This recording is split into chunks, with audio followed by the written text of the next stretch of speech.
Hello दोस्तों, आज हम बात करने वाले हैं फार्माकोलॉजी थर्ड के इम्पोर्टेंट क्वेश्चंस के बारे में। सारे क्वेश्चन इम्पोर्टेंट होने वाले हैं, मोस्ट इम्पोर्टेंट क्वेश्चन होने वाले हैं। और जितने भी मैंने क्वेश्चन दिए हुए हैं वो बार बार प्रीवियस एग्जाम में रिपीट हुए, उसमें सारे क्वेश्चन हैं, सारे ही प्रीवियस क्वेश्चन पेपर से लिए गए हैं। तो ये सारे क्वेश्चन इंपॉर्टेंट होने वाले हैं। अभी फ़िलहाल यूनिट 1 के मैं क्वेश्चन दे रहा हूँ, सारे क्वेश्चन लॉन्ग हैं। अगर आप इन क्वेश्चंस को पढ़ के जाते हो तो काफ़ी हद तक आप अच्छा पेपर करके आएंगे। ठीक है, आपका ये सिलेबस में से ही लिया गया है और प्रीवियस क्वेश्चन पेपर में से ही सारे क्वेश्चंस लिए गए हैं। तो सभी क्वेश्चन इंपॉर्टेंट होने वाले हैं। यहाँ पे मैंने यूनिट 1 में से 7 क्वेश्चन दिए हुए हैं। सातों ही क्वेश्चन मोस्ट इम्पोर्टेंट क्वेश्चन है। आप एक बार इनको पढ़कर जरूर जाएँ एग्ज़ाम के लिए। तो बिना देर के हम शुरुआत करते हैं अपने क्वेश्चंस के बारे में, क्योंकि हमारे एग्ज़ाम बहुत ही पास आ चुके हैं। ठीक है, तो आज से हम अपनी पढ़ाई स्टार्ट करते हैं। हमारा सबसे पहला वाला क्वेश्चन होने वाला है इसमें, what is bronchial asthma, classified drug used in treatment mechanism of action of beta two sympathomimetics and methylxanthines and corticosteroids. तो इसमें हमें क्या करना है, हमें ब्रोंकाइल अस्थमा को बताना पड़ेगा कि ब्रोंकाइल अस्थमा क्या होता है, कैसे कॉज करता है, वो बताना पड़ेगा। ठीक है, अच्छी तरीके से हमें एक्सप्लेन करना है। ठीक है, और फिर उसके बाद आता है हमारी classified drugs used in its treatment. जो भी ब्रोंकाइल अस्थमा के ट्रीटमेंट्स में जो ड्रग दिए जाते हैं वो हमें सारी क्लासीफाई करने हैं, सारी की सारी। फिर हमारा मैकेनिज्म ऑफ एक्शन देता है, बीटा टू सिम्पैथोमिमेटिक्स का देगा, एक ही आएगा, या तो बीटा टू सिम्पैथोमिमेटिक्स का है, या मिथाइलएक्जिटेंस का है, या कॉर्टिकोस्टेरॉइड्स का आए। तो ये वाला हमारा क्वेश्चन मोस्ट इंपोर्टेंट क्वेश्चन होने वाला है। आप इस क्वेश्चन को एक बार जरूर देख के जाएं। ठीक है, और थोड़ा सा अस्थमा को भी पढ़ ले। वैसे bronchial asthma and asthma both are same होते हैं। तो इसमें एक तो ये आएगा, अस्थमा पूछेगा, ब्रोंकाइल अस्थमा पूछे, अस्थमा पूछे, फिर उसके क्लासिफाइड ड्रग्स पूछेगा। ठीक है, उसको ट्रीट करने के लिए कौन से ड्रग्स दिए जाते हैं, और एक का आपको मैकेनिज्म ऑफ एक्शन पूछे, चाहे बीटा टू सिम्पैथोमिमेटिक्स का पूछे, मिथाइलएक्जिटेंस का पूछे, कॉर्टिकोस्टेरॉइड्स का पूछे, किसी एक का जरूर आपको पूछेगा। फिर हमारा दूसरा क्वेश्चन आता है, drug used in management of COPD.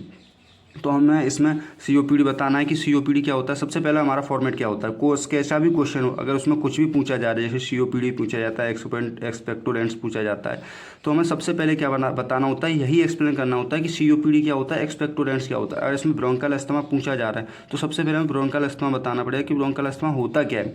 फिर उसको ट्रीट करने के लिए कौन से ड्रग दिए जाते हैं वो बताना पड़ेगा। ठीक है, फिर उसके हमें जो भी है सिम्टम्स होते हैं या फिर जैसे और कुछ होते हैं तो वो सारा कुछ एक्सप्लेन करना पड़ता है। ऐसे करके इसमें अगर सीओपीडी का management, drug used in management COPD पूछ रहा है तो सबसे पहले हमें सीओपीडी को एक्सप्लेन करना पड़ेगा कि सीओपीडी आखिर है क्या चीज़ है। तो सबसे पहले हम इसकी फुल फॉर्म दे देंगे, फिर हम सीओपीडी को बताएंगे सीओपीडी क्या है, क्रॉनिक डिसीज है, कैसे करके होती है, वो सारा कुछ बताएंगे। फिर इसमें ड्रग यूज्ड इन मैनेजमेंट, फिर हम इसमें ड्रग बताएंगे कि कौन से ड्रग्स यूज होते हैं, किस तरीके से यूज होते हैं, और उनके जो भी सिम्टम्स होते हैं, कॉजेज होते हैं, डिसीज होते हैं, वो सारी चीज़ें हम इसमें अच्छी तरीके से एक्सप्लेन करेंगे। तो इसके जो भी इसका सॉल्यूशन होगा इन सारे क्वेश्चन का वो बहुत जल्दी मैं अपलोड कर दूंगा, दूसरी वीडियो आपकी बहुत जल्दी आ जाएगी। बाकी आप इन क्वेश्चन को जरूर पढ़ के जाएँ।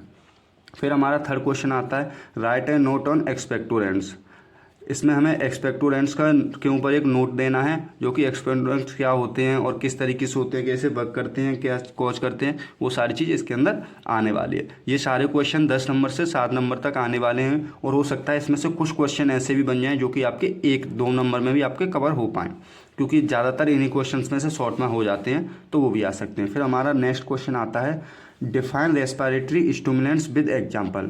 इसमें हमें क्या बताना है, रेस्पिरेटरी स्टिमुलेंट्स बताना है एग्जाम्पल के थ्रू, और right mode of action of therapeutic user of any one drug. इसमें हमें एक मोड ऑफ एक्शन देना है थेराप्यूटिक यूजेज के साथ, किसी एक ड्रग का देना है, जो कि रेस्पिरेटरी स्टिमुलेंट्स में जो भी एग्जाम्पल्स हम देंगे, जो ड्रग्स आते हैं उनमें से एक का हमें मोड ऑफ एक्शन देना पड़ेगा, किसी एक ड्रग का।